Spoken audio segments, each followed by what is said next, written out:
I'm a bit nervous, not about speaking to you, but about what might happen this afternoon.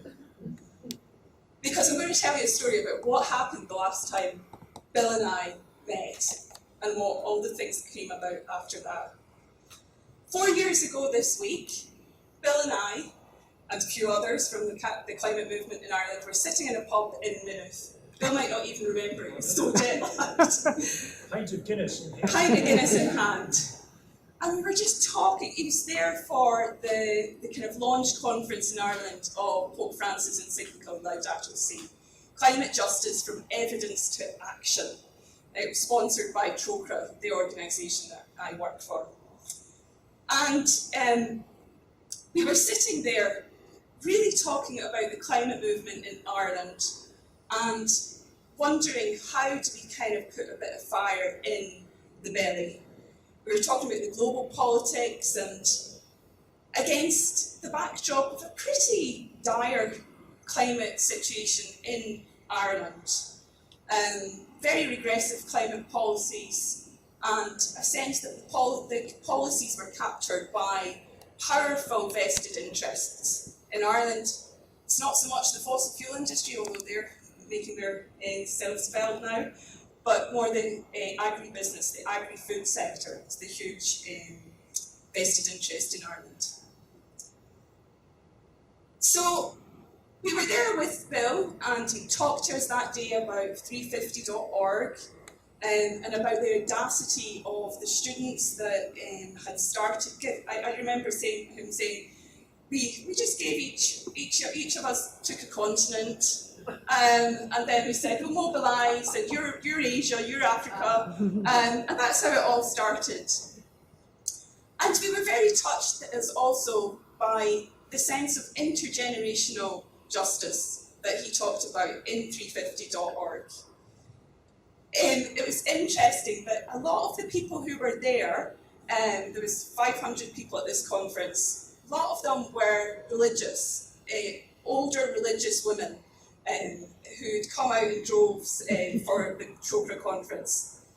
And I remember a moment where Bill said, if you've been keeping your powder dry for a special moment, your time has come. And the next day it was reported in the Irish Times that this Bill McKibben was inciting people to revolution at university. So he made a big impact on us, obviously. And a couple of big things happened after that conference. The first one was around the whole idea of divestment. I have to say, up until that point, we had thought about divestment, we'd heard about divestment. TROCRA became the first organisation in Ireland to commit to divesting. And then Maynooth University, since the conference was happening there, said they made a commitment to divest as well. So we kind of thought afterwards, could we do something more? Now bear in mind, this climate movement in Ireland, up till that point, any rally that we had organised had generated probably around 100 people, and most of them were paid employees of the organisations that were sponsoring the rally. So it was a little bit of a rent-a-crowd. So we wanted to do something really audacious. And we wanted to launch something that was bold, that couldn't be ignored, that would try to change the face of Irish climate politics. As Bill said, our aim was to divest the nation from fossil fuels. So on the one hand, our level of ambition was quite ludicrous, like on the face of it. But thankfully, at the time, I was head of policy and advocacy in TROCRA. And TROCRA, for those who don't know, is a formidable Irish institution.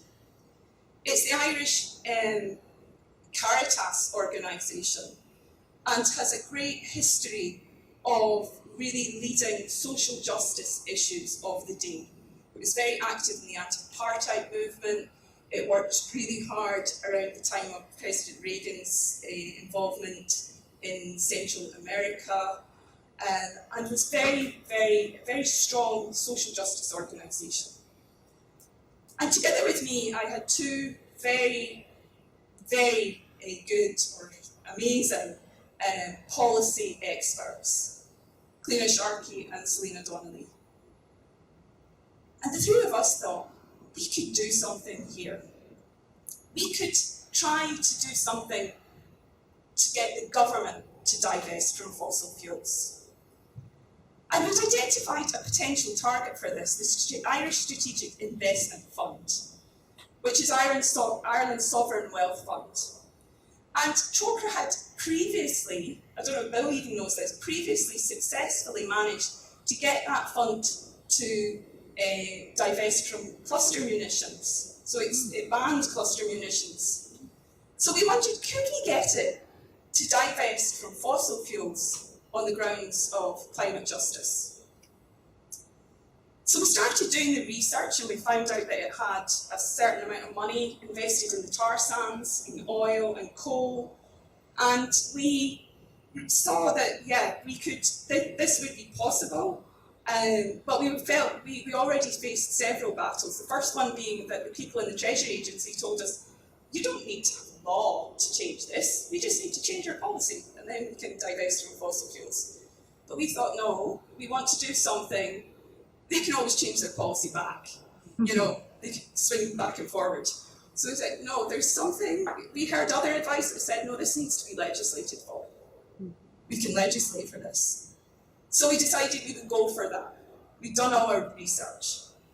However, we realised at the time, obviously, that there would be a lot of opposition to this by the government. And indeed, our first attempts to bring this forward, we couldn't do anything. But our opportunity came in early 2016. The government, there was a general election, and the main government party was returned to power as a minority government. So the main party was minority. So they only could survive if they had a confidence and supply agreement with another big party. So the balance of power had shifted. And the other thing that happened in Ireland in 2016 was that all these independent candidates of all different shades of different colours came into Parliament. So we had all this variety of people that we'd never had before. And we realised that if we could get everybody, bar the main government party, on board, we could get this passed. But what we had to do was to find a willing Member of Parliament, a TD, to take it on. So we shopped around and we looked for one. And eventually we found a member who could take this on, because there were some very special characteristics they had to have. They had to be someone who could work collaboratively. Because if they were to convince every other Member of Parliament that this was a good thing to do, they couldn't be in it for themselves or their own glory, or they couldn't be divisive in any way. So we found this amazing Member of Parliament, Thomas Pringle from Donegal, who decided to work with us. But one of the interesting things that happened in the meantime, or through this process, is that we had to educate our parliamentarians about the climate crisis. So in these meetings where we went into different groups, different parties to present on the fossil fuel divestment bill, we were educating them. Most of them had never heard of the carbon bubble. Most of them didn't know we had a carbon budget globally. Or they didn't know what it was. They'd heard of it. They didn't actually know what it meant. So we were doing this education process, raising awareness, making them aware of the urgency of this. And working then to build cross-party support and alliances across different parties. So Thomas Pringle, we worked with him then to bring forward a proposal of law. And we faced a number of hurdles. The first one was that the government could shut down the whole thing by issuing a money letter. A money letter basically is a blocking device if a non-government member of parliament brings a bill, a private member's bill, they can shut it down saying it's going to cost the government, it's going to have a financial penalty on the government. But interestingly, we'd done our homework, we had our research, and I went to the Attorney General, and he didn't issue the money bill, which in itself said something. He couldn't present evidence to us that divesting from fossil fuels would cost the state. That's huge. So we felt even if we didn't get the bill passed, we'd already achieved a success. The next hurdle we faced was that private members' bills go in a lottery. And in a parliament where you have hundreds of independent people who don't know each other and they all have their pet projects, the lottery was huge.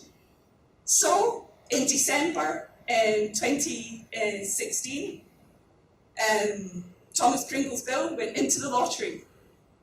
And guess which bill was picked out first in January? It might never have seen the light of day, because many bills just sail off into the wind if they're not picked out. So a little bit of luck.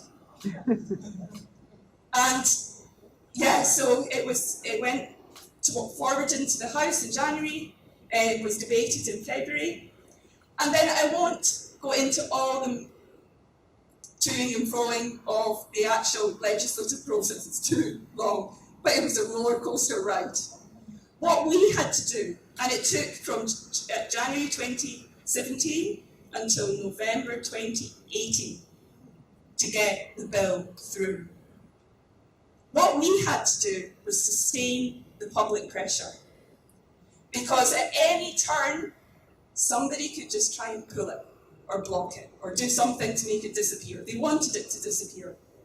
But our public campaign grew and grew. Because at the start we decided we weren't going to just aim to divest the Sovereign Wealth Fund. We wanted to divest prominent Irish institutions as well.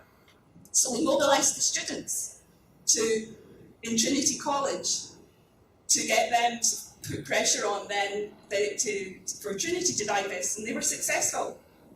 We engaged with students in Galway University and Queen's University, so the student campaign started to grow. And every time there was a rally outside Leinster House for the fossil fuel divestment bill, we'd get all our student friends to come up and support the divestment bill. But we didn't want to just divest in universities, we also wanted to divest the faith organisations. And that's where most of my work ended up being concentrated.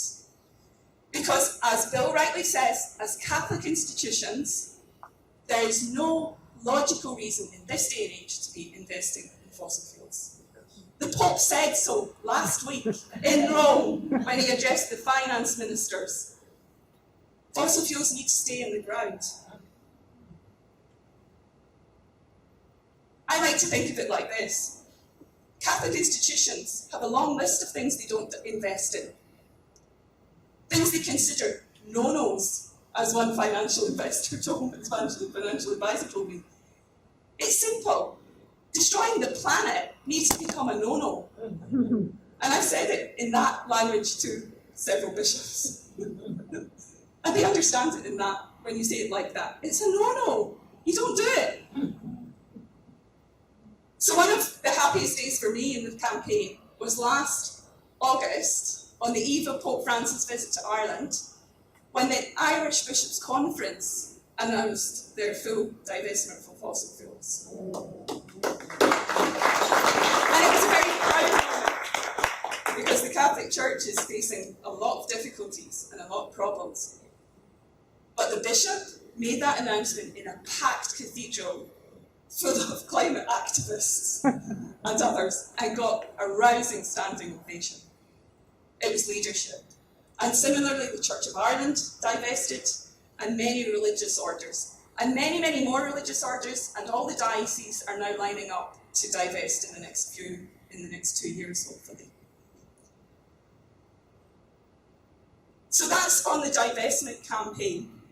So you can see that meeting Bill McKibben is quite can shake things up for you. But that's not the only idea that germinated in my head that day, meeting Bill. The other one, and in the conversations that followed in that crazy month of June, July of 2015, where I found myself meeting Bill, and then the week later, chairing a panel at the Vatican with Naomi Klein and Mary Robinson. It was all very strange, meeting my heroes. It galvanised me into action in a way I had never, ever thought possible.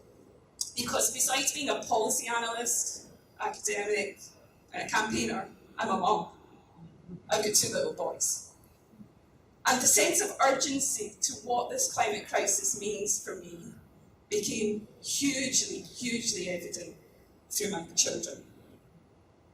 And it just would not let go of me. To me, being a parent and being a mum in the middle of this crisis, it's like my emotional resistance to the endless delays, the denial, the double talk has just worn far too thin. I can't take it. I feel compelled by the tragedy that many grandparents and parents are completely ignorant of the reality that we're facing. My own friends and my own family, my neighbours. And it's not because I've struggled with this. It's not that people are, that maybe there's some willful ignorance, but on the whole part, people just don't know, and they do not understand what is happening. They just don't know. So after the crazy year of 2015, I took some time out and tried to recover from the massive effort that we put into the Sustainable Development Goals and the Paris Agreement. I was so tired because I thought we'd done everything we could and it wasn't enough. And it was nowhere near enough if you look at the children that are coming after us. And there was one day I found myself taking some time out of work, but finding myself in the playground with all my friends and just kind of having this background thing of like the Paris Agreement and the climate and the science and everything, and saying there's a huge gap here between the ordinary lives of people and our understanding of what is happening in the world. How come people are so ignorant of this crisis? And what can we do? And I have to say that standing there in the playground, there was a bit of me that had a pang of almost jealousy of their ignorance to what is happening. Going, God, my life, if that Bill McKibben hadn't come to Ireland and I hadn't read Laudato Si, life would be so much simpler. I could just, in fact, I have to tell you, my son said to me the other day, he said, "Oh, if you had a normal life, what would you do?" I don't need to say any more. Initially, this is why I wrote Climate Generation. It was my way, initially, of just processing all these emotions and feelings and what is going on and why aren't people understanding. And I wrote it as much for my own sanity as anybody else's. But then I started to think and talking to people that perhaps a book like this could be useful. If I was able to write it in as plain language as possible, let's say as one parent talking to another, as one friend, neighbour, talking to your neighbour, sharing it as a story. How come I'm so wound up? People ask me, how are you so wound up about this? It takes more than a one-word answer. So this is my answer, why I'm wound up about this thing. Perhaps a story could have an impact on people. So that's what my Climate Generation does. It tells my story as a climate activist, as a mum, as a human being living now. Because once you understand the climate crisis, you can't understand it. You can't unknow it. So it's a story of waking up. And it kind of, I'll tell you, it's got waves of grief in it, waves of despair, which sweep over you when you see what's happening. But also hope and the power that results from inhabiting the new truth. It doesn't present easy solutions, but rather is a clarion call to do everything and anything we can. And each of us has a unique set of everything and anything to salvage the future for the sake of those we love most. On reading Climate Generation, many people have contacted me and asked, what do I need to do? And I said, well, only you know what you need to do. Only you can answer that question. I can provide some suggestions, but you know what you can do. But one thing I have said to them is that, well, one thing they've said to me is, how can I be hopeful again? And I often quote back to them Greta Thunberg, the Swedish teenager, who says, hope comes when we act. And for me, this act of hope has become something that I really hang on to. And it's not a feeling, not always a feeling, but it's the deliberate act of building the future we want. In a sense, it's about increasing the odds of that future happening with every action we take. So what's a doing word? So if people say they really want to get involved, I say to them, listen, by all means, do the lifestyle changes you need to make. We all know what they are. There's a list of them. You can go on and do your carbon footprint, and you'll know then where you need to make the changes. But if you really care, then pick up your sign. Pick up your sign and come and stand with us on climate strike. Because you need to raise your voice and call the alarm. We're out of time on this. We have to break our normality, our sense of normality, if we want to make change.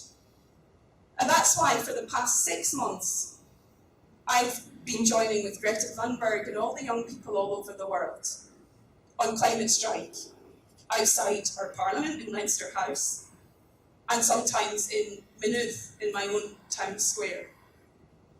And I have to say, standing in your own town square is 100 times harder than standing outside Leinster House. Like last week I was standing there and my next door neighbour drove by and she nearly crashed her car,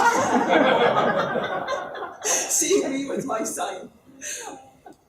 But each time we stand together, our little band of people, young and old, behind the young people and supporting them, we're inviting others. We're inhabiting this new space and we're inviting others into it. By simply being there, the space grows. And we don't measure success. People ask me, oh, your climate strike, there's only a few of you there.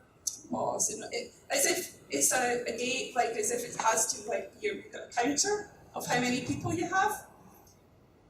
But it's not only about the numbers. Of course we want numbers. But it's about persistence and faithfulness to the commitment. Because it constantly invites people to question the story on what is happening. And so many people come to us on our climate strikes and say, what are you doing? Why is that? So you engage people. What moves me on these strikes is intergenerational solidarity. And I think it might be my next book. Because that is what binds us. I find that when we go out together, it's like we're building a sense of being a family together. Our regular strikers, every week, range in age from tiny babies in prams to people in their 80s. The space we create is a truthful space. And we can find a joy there in the goodness and the enthusiasm that people find in each other. I've seen people coming on strike rejuvenated by their sense of passion, commitment to tackling climate change. And it's had a huge impact on public opinion. Not just the climate strikes every week, but the Extinction Rebellion and all the other things as well. The climate movement in Ireland has burgeoned now into a true force, now challenging the government policy on many, many fronts. We also, as well as the climate divestment bill, we also managed to get fracking banned in 2017 by law. We got our parliament earlier this year to declare a climate emergency, and before you clap, the next day they issued oil exploration licenses. So it's not Ireland is as green as, it's not just all happy days. The government is facing a legal case, a climate case, on the inadequacy of its climate policy, with over 10,000 co-signatories to the case. Our campaign has resulted now in the woefully inadequate National Mitigation Plan being effectively scrapped and rewritten on the back of the Citizens' Assembly outcomes and the resulting cross-party report, and it's due out next week. And now more than ever, the government is under pressure on this because they know that all eyes are on it, in Ireland and internationally. For the first time ever this May, as a result of the growing public outcry and persistent climate campaigns every week, week in, week out, climate change became a doorstep political issue. That has never happened in Ireland. It's never happened. I've been campaigning nearly 20 years on it.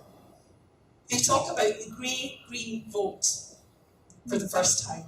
Grandparents voting for their children, their grandchildren. And politicians have set the Green Party, because of obviously they're the most climate friendly party, gained massively in the local and European elections. And many candidates, first-time candidates, many young women, mums, stood for election on a platform of climate justice. What we can see is that regular protests work. Local protests work. At first, we were ignored. Then, we became an annoyance. Then, we became like a little itch. Like won't go away, it's a bit itchy. Then we became a thorn. And I'd say now we're a bit of a sore spot. I recently asked my 9-year-old, again the same one, what he thought Mommy did.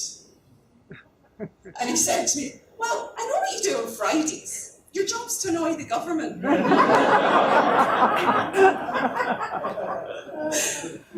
It takes persistence. It takes time. It takes persistence. And a tiny bit of courage to be out there every week. But it's so, so important that all of us who are no longer the age of Greta Thunberg and her friends, and people have said that to me, why are you protesting? You're not 16. As if protest is for the 16-year-olds, that we get behind these young people. Big rallies are really important once in a while, and the 20th of September is the global climate strike for everybody, and I hope that everyone will mobilise. But the real change comes when we go out regularly, and we don't wait for the big opportunities. Persistent hyper-local action is what someone called Peter Kalmus calls it. And I think it's true. Persistent hyper-local actions are needed because they disrupt normality and build local communities for action. We need many, many more of them across the world. In fact, we need all generations now to join with the youth and the children, not once, but every week. And it's only this way, through being prepared to give up our normal, that we can win this fight quick enough. So, in Bill's words, if you have been keeping your powder dry, now is the time. Thank you.